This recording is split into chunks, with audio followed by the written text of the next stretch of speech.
let's see, 10 to 15 minutes to talk to our local folks from Charlotte, and then we'll take the last maybe 5 to 7 minutes to talk to some of the folks back in New York. So with that, we'll go ahead and start with questions. Let's go ahead and start with Nick Carboni.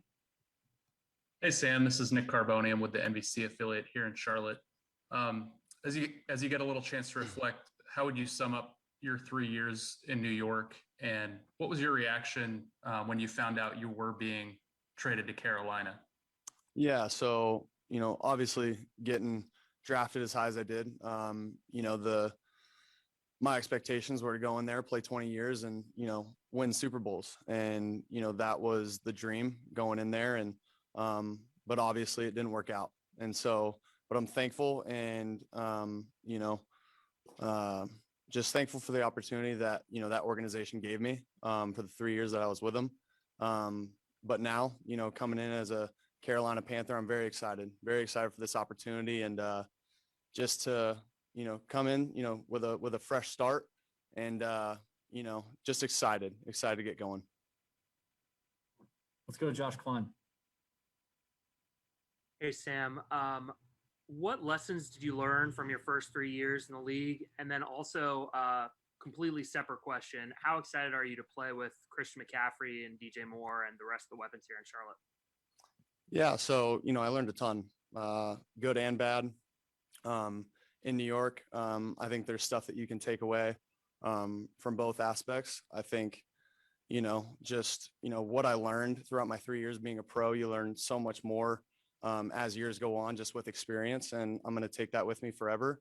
And then in terms of the weapons, I'm really excited to play with these guys here, and obviously I have some experience playing with Robbie Anderson, so super excited to continue that relationship and continue to play with him.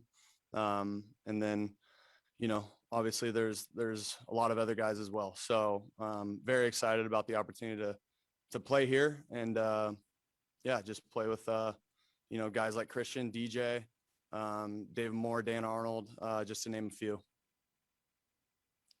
Jonathan Alexander. Hey Sam, hope all is well.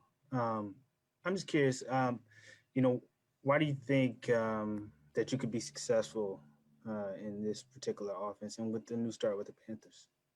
Yeah, I think first of all, this organization, just the attention to detail with the culture here is one of a kind, and I think starting with Mr. Tepper, and then Mr. Fitter, and then obviously Coach Rule, being able to come in here and be on the same wavelength in terms of what the culture needs to be, and spreading that throughout the organization. And then in terms of the offense, haven't talked to Joe a ton about it. I mean, obviously I'm just fresh off, getting traded, and been, talking to him now for a few days. So, it's exciting stuff.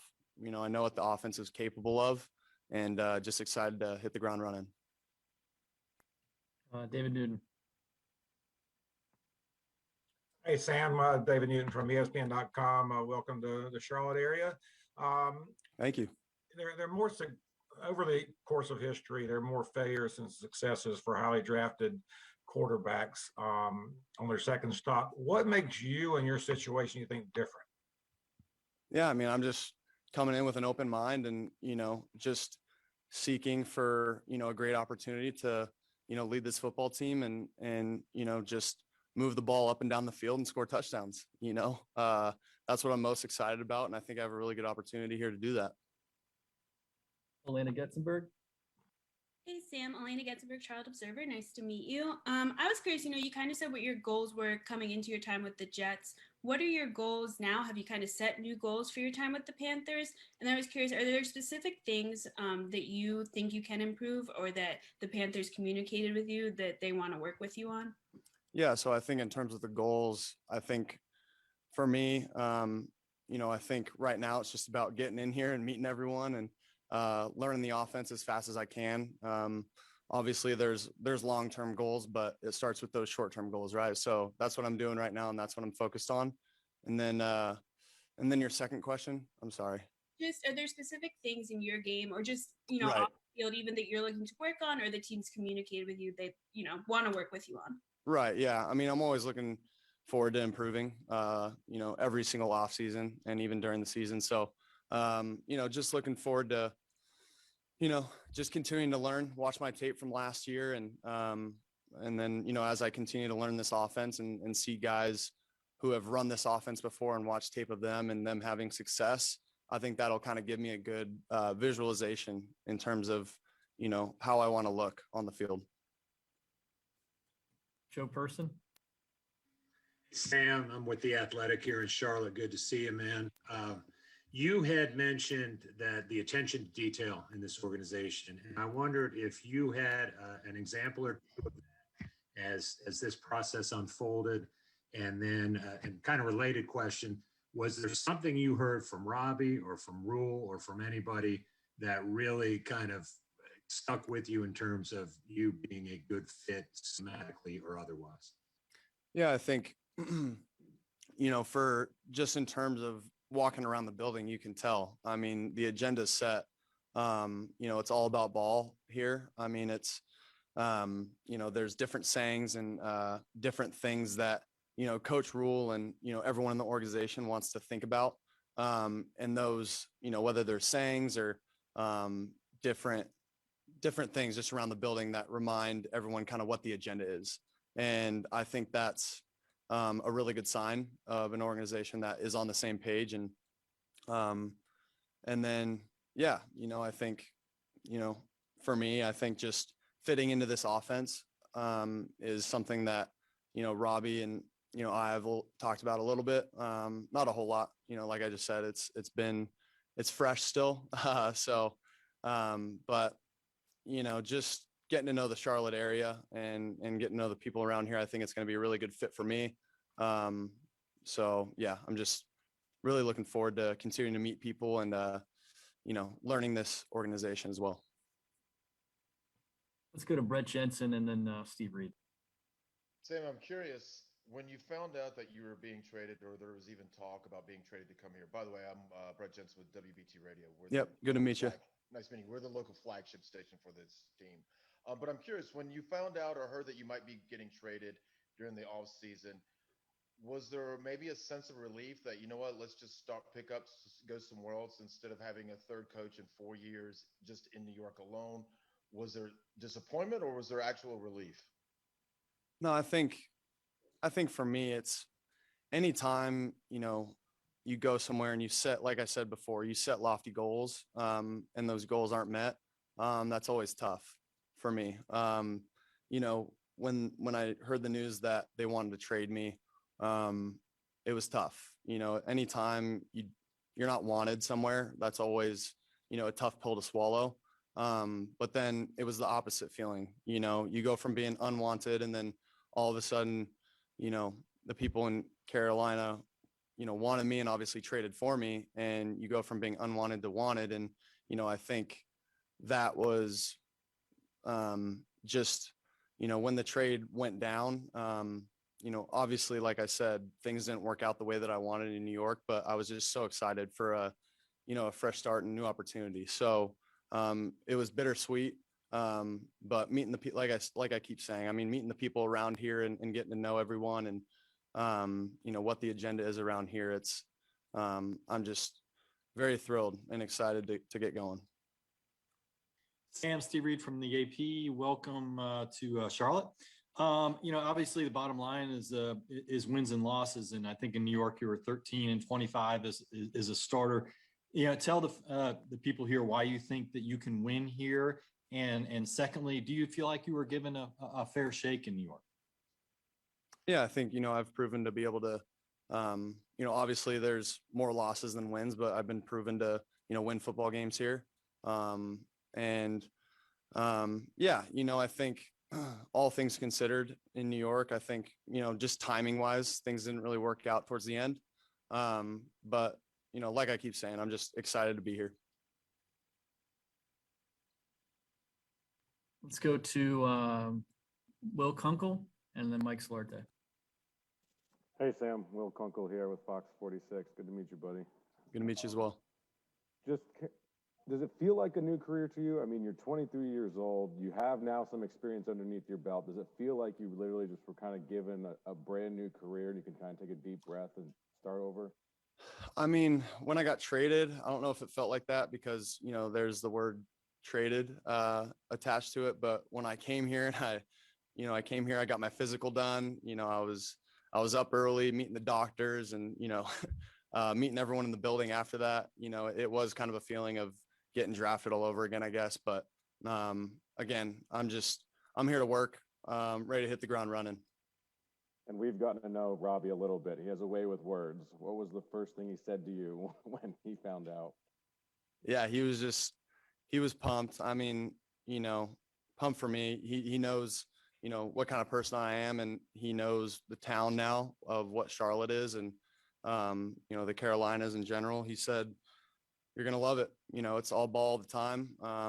And, I think that's really good for me. It fits me and Robbie just the same. Thanks, buddy. Hey, Sam, Mike Solarte, Spectrum News 1 here in Charlotte. Welcome to town. Kind of dovetailing off of Will, when you mentioned Robbie and you started to talk about Robbie in your last answer, there's a big, big grin on your face. What is that relationship like with you guys between the lines? Obviously, you guys are friends off the field, but it seems like when you guys were hooking up in New York, there was a lot of chemistry between you two. And obviously you miss a year with him, but you can kind of reignite that now. Yeah. I mean, as you guys know and have found out, Robbie's one of a kind.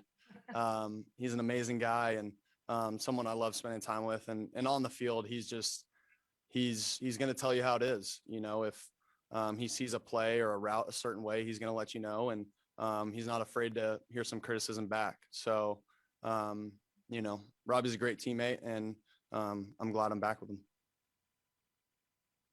Thanks so much. Good luck. Thank you. Let's go Josh Graham, followed by Bridget Condon. Thanks for doing this, Sam. Coach Rule mentioned when he was interviewing for the job at the Jets in 18, there was a Zoom call for 15, 20 minutes with you two. What are your memories, if anything, of Coach Rule at that time? Yeah, I mean, shoot, it feels like forever ago, but just a presence, someone who you could feel he could really, just gravitate towards players, gravitate towards anyone, really. He just seemed like a really good dude, someone you wanted to hang out with, honestly. And, I think that really serves well, in the football world. And, like I keep saying, I'm just excited to, see what, how players gravitate towards him, because I know they will. But I'm really, really excited to see it kind of come to fruition in person. What's the first thing you told him when you met him face to face today? I don't know. I guess he had some travel issues coming back here to Carolina from where he was coming from. So I just was asking him how that was. And so, yeah, but it was good to finally see him after such a long time since that Zoom interview that we had. But yeah, he's a great guy. Hey, Sam, I have two quick questions. The first, what is your relationship with Teddy Bridgewater? Have you talked to him since coming to Carolina? And what do you like about having that competition with him? Yeah, I've always admired Teddy, being with him in New York. We became close friends there, and, we would talk every now and then, but I haven't talked to him since the trade went down. But, looking forward to that interaction, and I'm looking forward to competing with him. And then quickly, there's obviously a lot of uncertainty about, who's going to be the starter, what's going to happen in the draft and things like that. What would be your message to Carolina Panthers fans as to why you believe you're the right guy for the job? Yeah, I think, I've always believed that no matter what my status is, I'm always going to help the team win. And I've always believed in that. And that's just what I'm going to do here. And I'm looking forward to it. All right, let's go to David Newton and then Josh Klein to finish the Carolina media, and then we'll move to the New York media. So, David, go right ahead. Yeah, Sam, I wanted to ask you what time you gotten to spend with owner David Tepper and what that's been like. Yeah, I spent some good time with him last night, and he's a great guy, someone that, I already feel like I, have a good relationship with. And he mentioned it. If I got any questions, whether it's about football or, the finance world, he was like, hey, I'm going to be all ears and I'm going to listen to you. So he seems like he's very hands-on and, he loves to, talk to the players and interact with us. So, I'm very much looking forward to, continuing to build my relationship with Mr. Tepper. And do you feel like he 100% support you, where they don't need to draft another quarterback at 8? And if they did draft a quarterback at 8, what would that mean to you? Yeah, I mean, like I said before, I'm here to, help the team win, no matter what that is. Sam, I know, obviously, college in California, pro career in New York. What are your opinions on Southern food? And yeah, it's important questions. Yeah. I feel like this is when the fan base really judges me here, but yeah, I don't think I've ever seen food that I don't like. So that's a good start, but yeah, I love all kinds of food and I'm very open to trying things. I've had some Southern food in my past, but I don't know if it's anything like, Carolina Southern food. So I guess we'll have to see. All right, we'll go to the New York media. Let's start with Kim Jones. Hey, Sam, it's Kim. Can you hear me okay? I gotcha. First and foremost, I wish you the absolute best. This will not be the last Zoom call we're on together, but I'll be rooting for you. So good luck to you. Thanks, Kim. Appreciate it. I have a two-parter, if I may. You've referred a couple times to finding out that you were not wanted. Can you shed any light on that meeting? Was it with Joe Douglas? How was that handled? My second one is one I've asked you a couple times now. Joe Douglas promised your mom you'd get protection and playmakers. And I talked to you about that last March, I think, on Zoom. It didn't ever really materialize to the level that perhaps it could have. And I just wonder if you'd reflect on that for me as well. Yeah. I mean, I talked to Joe on the phone, when the trade was going down and, he informed me and, I've always, I think Joe is a great guy, first and foremost. And, I really do believe him and Coach Sala are going to, get that organization right. And, secondly, with the promise to my mom, I mean, we all know how it is by now. I mean, it's a business and, it's just what it is. So, I'll be able to go home and make sure that, she feels a little bit better now. And, yeah, again, like I said, it's a business. We understand that. And my mom, I think she understands that now. So, but again, I mean, with all that being said, just respect, nothing but respect for everyone in New York and with the Jets. Those people helped me out tremendously when I was there. But obviously now I'm moved on and I'm excited, to start my career here in Carolina. Thank you, Sam. Let's go to Brian Costello, please. Hey, Sam.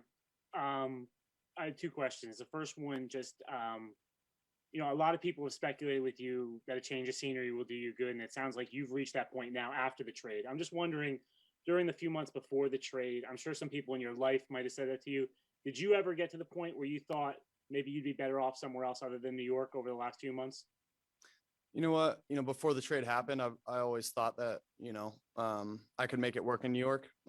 Just being honest, I really did. And like I said, I mean, my goal has never changed, even though there was speculation about me getting traded.